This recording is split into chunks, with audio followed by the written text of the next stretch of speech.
오늘 하나님의 말씀 창세기 5장 21절로 24절입니다. 제가 읽습니다. 에녹은 65세에 무두셀라를 낳았고 무두셀라를 낳은 후 300년을 하나님과 동행하며 자녀들을 낳았으며 그는 365세를 살았더라. 에녹이 하나님과 동행하더니 하나님이 그를 데려가심으로 세상에 있지 아니하였더라. 아멘. 하나님은 세상을 다스리는 하나님이시라는 것을 오늘 말씀은 잘 보여주고 있습니다. 사람들은요, 누구나 다 죽는다. 생명엔 한계가 있기 때문에 어느 누구도 피해갈 수 없다라고 생각해요. 그러나 하나님은 죽음을 얼마든지 다스릴 수 있으시다는 것을 보여주고 계십니다. 이 얘기는요, 우리에게 생명을 주신 분도 하나님이시요 그 생명을 걷어가시는 분도 하나님이시라는 것을 알려주는 것이죠. 오늘 본문 전 내용을 보면 가인의 후손들과 셋의 후손들을 통해서 두 족보를 보여주고 있습니다. 아벨이 가인에 의해서 죽임을 당했기 때문에 하나님께서 아벨 대신 셋이라는 아들을 주셨고요. 셋의 자손들이 하나님의 자녀들로서의 계보를 이어가고 있어요. 하나님은 이 땅에 계속해서 영적 싸움을 싸워서 이기는 역사를 함께 쓰자, 함께 만들어 가자 하시고 하나님과 동행하는 삶을 살게 하셨습니다. 그래서 그들은요, 여자의 후손으로 구원자가 오실 때까지 믿음의 계보를 계속해서 이어가서 복음을 성취하는 삶을 살아가는데 힘을 썼던 거예요. 그렇다면 구원자이신 예수 그리스도께서 이미 오셔서 구원의 복음을 성취하신 이후의 삶을 살고 있는 하나님의 자녀들은 이 구원의 삶을 어떻게 살아야 할까요? 말씀의 성취를 보았고 또 성령 하나님과 온전히 동행하는 삶을 살 수 있게 되었는데도 불구하고 하나님께 받은 구원의 선물을 세상 사람들과 똑같이 취급한다면 정말 그 사람은 하나님이 하신 일을 깨닫고 있는 걸까? 이런 의문이 드는 것은 당연하지 않겠습니까? 그래서 하나님과 동행하는 삶이 도대체 무엇인지 우리가 진지하게 생각하고요. 두렵고 떨림으로 구원의 삶을 이루어 가야 돼요.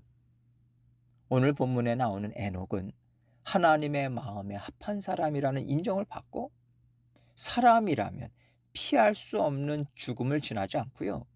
하나님께서 바로 영원한 기쁨의 길로 데려가셨습니다.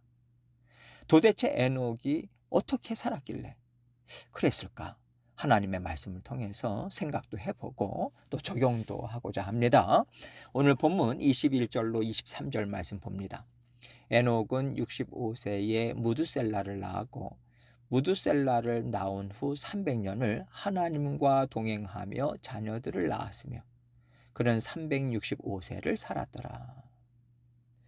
이렇게 족보가 쭉 나오면서 누가 누구를 낳고 몇 살에 낳았고 몇 살에 죽었다는 것들을 기록하고 있는데 앞장인 4장에 있는 가인의 족보는요. 기록 내용이 좀 달라요. 이 땅에서 얼만큼 살았는지 연수가 나오지 않을 뿐만 아니라 가인이 살인자로서의 죗값을 치르듯이 가인의 후손들도 깨끗하게 살지 못하는 것이 보입니다. 그렇다면 이 족보가 보여주는 것이 무엇일까요? 이것은 단순한 족보가 아니라 하나님께서 주신 원복음의 말씀처럼 사탄의 머리를 부수는 여자의 후손들이 있고 사탄을 쫓는 가인의 후손들이 있다는 것. 우리가 살아가는 세상이 그렇다는 것을 보여주기를 원하시는 겁니다. 우리가 볼 때는요. 악이든 선이든 별 상관없이 사는 것 같아도 그 인생들을 짧게 봐서 그런 것뿐이지 계보를 보면요. 영의 흐름이 있다는 것을 알 수 있어요. 특별히 여자의 후손의 계보에 흐르는 영을 명확하게 보여주는 것이 바로 에녹이라고 생각합니다. 왜냐하면 에녹은요. 다른 사람들과는 다른 기록이 있거든요. 하나님과 동행했다. 이 말씀이에요. 여자의 후손들 중에서도 에녹은요, 특별히 하나님의 약속의 말씀을 굳건히 믿고 자신을 무너뜨리려는 사탄의 유혹과 속임수들을 분별해서 끊어내는 일을 정말 부지런히 했다는 것을 지금 성경은 가르쳐 주고 있는 겁니다. 히브리서 11장을 보면요, 에녹은 옮겨지기 전에 하나님을 기쁘시게 하는 자라 하는 증거를 받았다고 증거하고 있어요. 그러니까 300년을 하나님과 동행하면서 자녀들을 낳은 에녹은 하나님 보시기에 마음과 행위가 너무도 하나님 마음에 쏙 들었던 것 같습니다. 그렇다고 에녹에게 허물이 없었겠어요? 사람에게 허물이 없을 수는 없죠. 그러나 그도 다윗처럼요, 자신이 실수하고 넘어진 것에 대해서 부단히 회개하고 하나님 앞에 돌이키는 삶을 열심히 살아낸 믿음의 사람이라는 뜻이 아니겠습니까? 또 유다서를 보면요, 그 시대에 하나님의 에녹 시대에 하나님의 말씀을 경홀히 여기고 하나님을 대적하면서 살았던 사람들을 향해서 에녹이 하나님의 말씀을 예언했다, 선포했다는 말씀이 나와요. 그는요, 그저 잠잠히 나만 경건하면 되지, 내가 하나님의 말씀에 순종하고 잘 살면 되지, 이 정도의 믿음으로 머무르지 않았다는 겁니다. 하나님을 대적하고 하나님의 말씀을 비틀어서 하나님의 자녀들을 넘어뜨리려고 유혹하는 세상 사람들에 대한 하나님의 말씀을 담대하게 선포하면서 하나님의 자녀들을 지키고 보호하는 일도 에녹은 했다는 거예요. 하나님께서 그를 하나님과 동행하는 사람이라고 칭찬하신 이유가 바로 이건 거죠. 하나님께서 창조하신 목적 그대로의 삶을 그가 살고 있잖아요. 하나님께서 이 땅에 생육하고 번성하여 땅에 충만하라고 하셨습니다. 왜 그래야 합니까? 하나님과 함께 세상을 다스리고 정복하기 위해서잖아요. 그 말씀 그대로를 에녹은 살아내고 있는 거죠. 하나님 앞에서 신실하게 살아갈 뿐만 아니라 세상을 향해서도 하나님의 말씀이 이러하다, 이런 하나님이시다 증거하면서 하나님 나라를 넓혀가고 굳건하게 하는 일을 충성스럽게 했기 때문에 하나님께서는 세상 사람들 앞에서, 그리고 믿음의 자녀들 앞에서 샘플이라고 할까요? 믿음의 본으로 에녹을 보여주신 겁니다. 봐라, 에녹이 전한 하나님은 살아계시다. 에녹이 전한 증거한 하나님의 말씀은 참이다. 이 말씀을 주신 하나님은 생명의 주관자시다. 그러니 두렵고 떨림으로 하나님의 말씀을 듣고 따라와라. 이 말씀을 에녹을 통해서 하나님은 전해주신 겁니다. 24절입니다. 에녹이 하나님과 동행하더니 하나님이 그를 데려가심으로 세상에 있지 아니하였더라. 세상 사람들이 가장 두려워하는 것이 죽음 아니겠습니까? 왜냐하면 그들은요, 하나님께서 사람의 인생을 설계하신 것과 구원의 복음을 통해서 영원한 생명을 주셨다는 것을 알지 못하잖아요. 오로지 물질로 만들어진 세상만을 보면서 살기 때문에 물질로 만들어진 육신이 없어졌을 때의 세상은 상상할 수가 없는 거죠. 그러니까 이 세상을 떠나기가 너무너무 아까운 거예요. 죽기 싫어서 발버둥을 치지 않습니까? 그 모습이 얼마나 초라하고 얼마나 불쌍해요. 그러나 하나님은 에녹을 통해서요, 하나님의 자녀들에게 영원한 생명을 주시는 분이라는 것을 온 세상에 보여주신 겁니다. 이것은요, 정말 세상 사람들의 세상을 믿는 믿음을 완전히 깨부술 만한 증거라고 생각해요.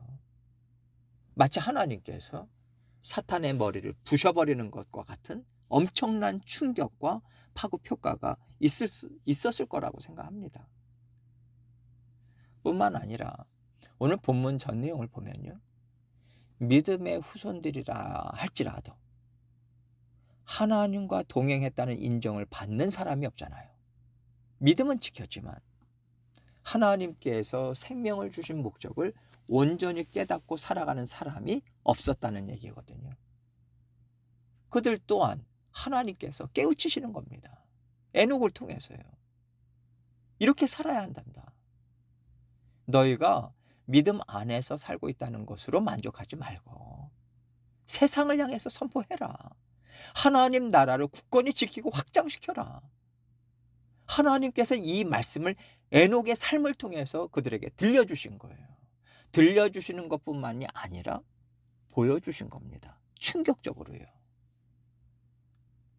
그렇다고 해서 우리가 에녹을 그렇게 부러워할 것까지는 없습니다. 우리는 죽음 앞에서도 담대하고요. 죽음 앞에서도 평안하고요. 죽음 앞에서도 소망 중에 기뻐할 수 있잖아요. 에녹은 죽음을 건너뛰므로 살아계신 하나님을 증거했다면 우리는 죽음을 통과함으로 살아계신 하나님을 증거하는 사람들이거든요. 하나님께서 우리에게 예수 그리스도를 주신 것이 살아서 하나님 품에 안긴 것보다 더 큰 복이라고 생각하시기 바랍니다. 세상 사람들이 가장 두려워하는 그 시간을 오히려 살아계신 하나님을 증거하는 기회가 되게 하신 것을 감사하시기 바라요. 그리고 죽음을 두려워하지 않는 믿음으로 하루하루의 삶을 살아내야 합니다. 누구에게나 죽음 못지않게 두려워하는 것이 있어요. 인생을 살면서 여러 번 이 두려움과 마주하게 마련인데 피하는 것이 답은 아닌 것 같습니다. 나의 연약함, 죄성, 육신의 욕망을 담대하게 정면으로 보십시오. 그리고 사탄의 머리를 부수는 예수 그리스도의 구원의 능력을 선포하세요. 이것이 하나님과 함께 날마다 나를 다스리고 나를 정복하는 겁니다. 그런데 여기서 멈추시면 안 돼요. 세상을 향해서 하나님의 말씀을 선포하면서 하나님의 나라를 굳건히 지키고 확장시키는 일에 하나님과 동역하셔야 됩니다. 이것이 하나님과 날마다 동행하는 삶을 사는 것이라고 하나님께서는 에녹을 통해서 확실한 증거를 보여주셨어요. 날마다 세상을 다스리고 정복하는 담대한 믿음으로 하나님을 쫓고자 애쓰는 삶을 통해서 믿음의 계보를 계속해서 이어가시기 바랍니다. 하나님께서 주시는 하늘의 신령한 복과 기름진 복이 이 땅에 기름진 복이 있다는 것을 믿으시고요.